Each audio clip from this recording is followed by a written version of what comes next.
sami akademiji običajno predstavite tudi dosežke v letu 2018 za nazaj in za naprej.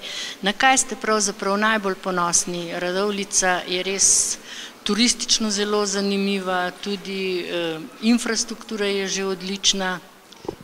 Poglejte, najbolj sem ponosen, da smo v bistvu skoraj vse objekte v občinski lasti energetsko sanirali in v zaključni fazi je še vrtec Radovljica in pa Lipniška osnovna šola, za kar smo že pridobili del nepovratnih sredstev in sem zelo vesel, ponosen, da nam je v teh 8 letih to uspelo vse sanirati. Seveda je pa drugih projektov toliko zdaj gradbenih, da lahko rečem, da polno intenzivno se dogaja skoraj v vseh krajevnih skupnostih, predvsem je pa gre za zaščito pešcev, kolesarjev, ker smo izvedli tudi veliko ukrepov, pač da razbremenimo pločnike, kjer so bile prej kolesarske steze skupaj s pešci. To nam je uspelo zelo dobro v Radovljici, zmanjšale so se hitrosti avtomobilov, nekaj smo postorili tudi v leseh in pa seveda z gradnjo povezave Lesce-Hlebce bomo umestili pločnik, da bodo lahko otroci hodili peš v šolo in tudi pločnik od krožišča na Lancovo do doma Matevža Langusa bo narejen v roku enega meseca in se res veselim. Seveda so bili pa potem manjši, ampak tudi zelo pomembni odseki. Na Gradnikovi ulici je zadnja vrsta kompletno prenovljena in so dobili tudi veliko število parkirnih mest. Ravno tako je bilo postorjeno z enosmerno cesto na Cankarjevi ulici v Radovljici, je bilo 45 novih parkirnih mest in pa sanacija poteka mimo doma Janka Benedika na Šercerjevi ulici, prva faza in pa tudi Langusova ulica bo letos še dokončana v prvi fazi, v drugi pa v pričetku drugega leta.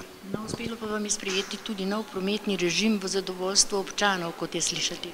No, to sem omenil, da predvsem te kolesarske steze smo postavili na cesto, s tem se je izožalo cestišče za avtomobile in absolutno prednost imajo sedaj kolesarji in ugotavljam, da so se hitrosti zmanjšale iz Kranjske po Gorenjski tudi do 20 do 30 km na uro, kar je pa izrednega pomena, da ne prihaja do nesreč. No, in luč sveta je zahtevala ena največjih investicij, to je bila knjižnica v Radovljici. Ja, seveda, mogoče malce moram povedati, da enostavno knjižnica je par mesecev za nami, seveda jo je treba poudariti, ker je bil to največji dosežek zadnjih 8 let, ampak obrnjeni smo naprej, tako da se orientiramo, kaj je treba postoriti in bomo šli s prioritetnimi cilji naprej, tako da se veselim, da lahko dobro pa uspešno delamo v korist občank in občanov.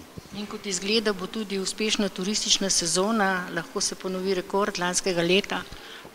To je prezgodaj napovedovati, vendar kljub slabemu vremenu v juniju in juliju lahko rečem, da sem dobil zdaj podatke za prvih 6 mesecev, da smo presegli število gostov in število nočitev celo za 3500, pa je lansko leto bila rekordna, bom rekel, turistična sezona, ker je bilo preko 260 000 gostov v celem letu.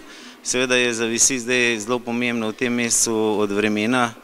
Upam, da bo vreme tako ta pravo in da bomo lahko potem tisto manjko, ki je bila, čeprav na papirju ni, prinesli do konca leta in se veselili s to turistično sezono. Zdaj pa v bistvu ne morete dobiti bivanja v naši občini.